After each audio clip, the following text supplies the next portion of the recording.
Geraldina ishte një atlete 17 vjeçare nga Spanja. Pasioni i saj ishte të ishte në lojrat olimpike, të paktën në moshën 21 vjeçare, derisa ndodhi diçka e rëndësishme që i ndryshoi përgjithmonë jetën. Qëndroni deri në fund të videos për të zbuluar se çfarë ndodhi më pas.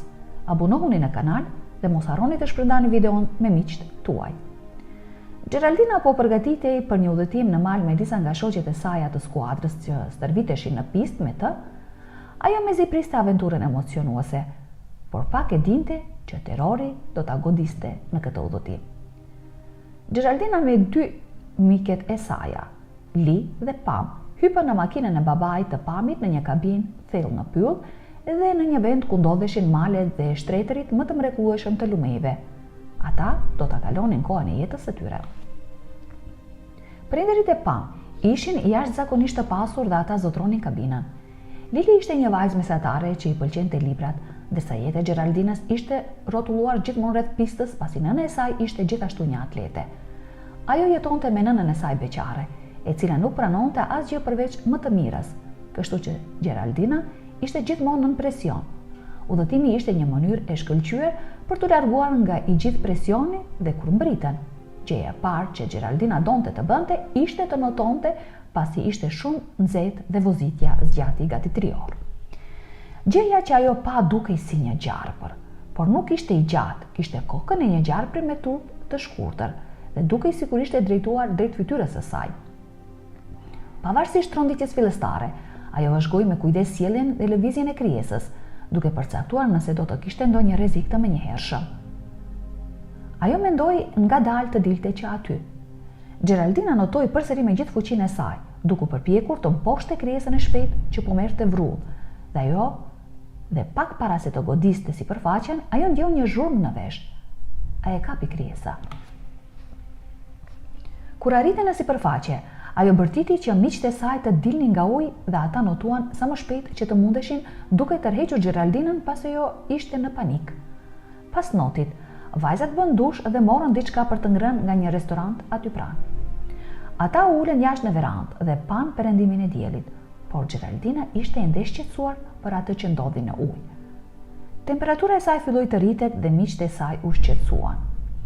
Lili, duke qenë krimbi i librave, vendosi të hulumtonte gjarprit e lumejve dhe hasi në diçka që Geraldina e përshkroi si një gjarpër uji i vogël, i cili nuk ishte helmues, kështu që edhe nëse ndjente një kafshim ose një zhurmë në vesh, ajo duhej të ishte mirë. Pra, çfarë po ndodhte në të vërtetë me Geraldinën?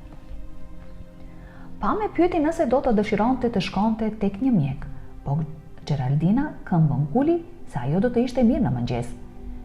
Megjithatë, gjatë asaj nate ndodhi gjëja më e tmerrshme. Ndërsa flinte, ajo filloi të ndjejë një dhimbje të rëndë në vesh. Dhimbja u bë aq e fortë se ajo bërtiti rreth orës 2 të mëngjesit. Lili dhe Pam u zgjuan menjëherë dhe gjetën Geraldinën të përkulur në shtrat, duke mbajtur veshët e saj dhe duke u lëkundur përpara dhe mbrapa. Kur u përpoqën ta kontrollonin, ajo bërtiti në mënyrë histerike dhe Lili arriti ta qetësonte. Geraldina po qante dhe u thoshte se do të vdiste. Pam e tërhoqi dorën e Geraldinës nga veshët e saj për të parë se çfarë po ndodhte, dhe ajo që pa në veshin e saj i shkaktoi frikë. Çfarë pa ajo? Lili gjithashtu hodhi një sy pasi pa reagimin e furishëm të Pamit, dhe ajo që pa e bëri atë të vraponte në banjë. Pamja e saj që po i ndodhte Geraldinës ishte shumë e tmerrshme. Çfarë ishte vallë kjo gjë aq e frikshme? Pam dhe Lili nxitoi në spital për shoqen e tyre Geraldinën. Duke shkuar rrugës, u ndërpret rrugën një drer dhe përplasën tek një pemë. Ata përpiqen të thrasin një ambulancë, por nuk kanë sukses.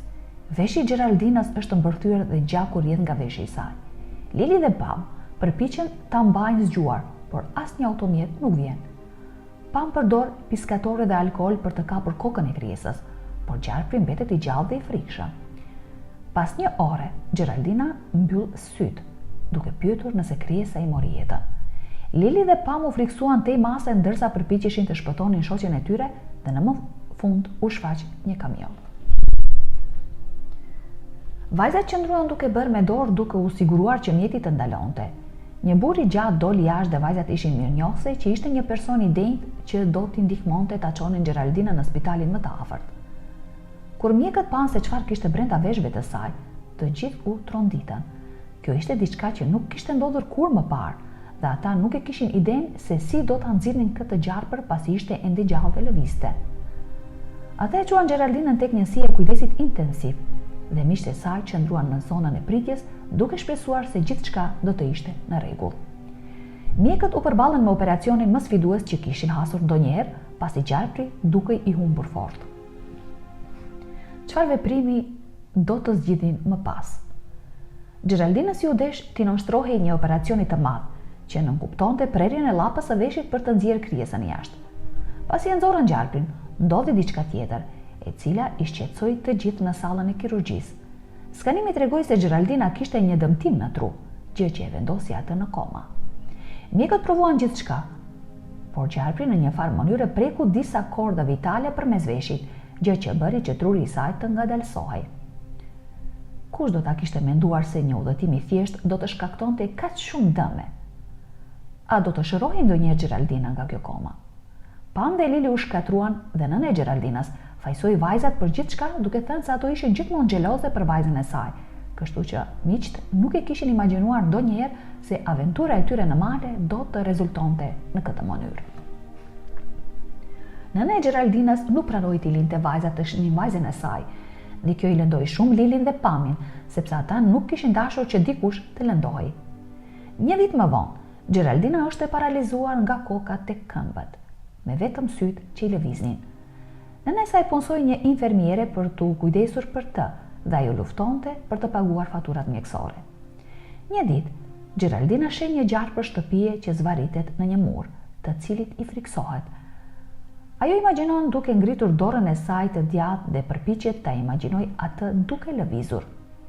Gjarpri lëviz dhe Geraldina lëshon diçka nga tavolina anësore, duke paralajmëruar infermieren. Infermierja e ekzaminon, por ajo nuk e sheh gjarprin. Me ndihmën e mjekëve, Geraldina fillon një program rehabilitimi. Ajo e kupton se fuqia qëndron në mendjen e saj dhe duhet të vizualizojë trupin e saj duke lëvizur. Pas 6 muajsh rehabilitimi, ajo mundi të ecte, të ushqehej dhe të lahej në mënyrë të pavarur. Veshët e saj mbetën të dëmtuar, por ajo përdor aparate dëgjimi, gjuhën e shenjave dhe leximin e buzëve. Rilidhja me miqt që nuk e kanë vizituar që nga aksidenti është një tjetër sfidë. Geraldina ndihet e lënduar dhe zemëruar kur mëson se nëna e saj fajsoi miqtë e saj, por ajo përpiqet t'i bindë ata që ta vizitojnë atë. Geraldina, Pam dhe Lili, të lehtësuara dhe të gëzuara, u ribashkuan përsëri. Mamaja e shoqës së tyre, Geraldinas, duke kuptuar gabimin e saj, u kërkoi falje për ulësi vajzave, duke pranuar lëndimin që ajo ua kishte bërë. Jeta ishte shumë e shkurtur për të përbajtur nga gjëra të tilla. Ajo së bashku me Pam dhe Lilin u kthye në mal të vendosura për të shfrytëzuar sa më shumë kohë së bashku, teksa eksploronin. Geraldina hasi të njëjtin gjarpër që gati e prishi jetën e saj, por këtë herë në vend që të zbrapsej nga frika, ajo me guxim ju afrua duke e parë në sy dhe pastaj e lëshoi përsëri në lumë. Në atë moment Geraldina provoi veten se pushtuesit përballen me frikën e tij. Përfundimisht nëna e saj u pendua duke kuptuar rëndësinë e guximit të vajzës së saj dhe vendosshmërinë e saj. Si u duk historia e sotme? Presi mendimet tuaja në koment më poshtë dhe faleminderit për vëmendjen tuaj. Deri herës tjetër qëndroni kurioz.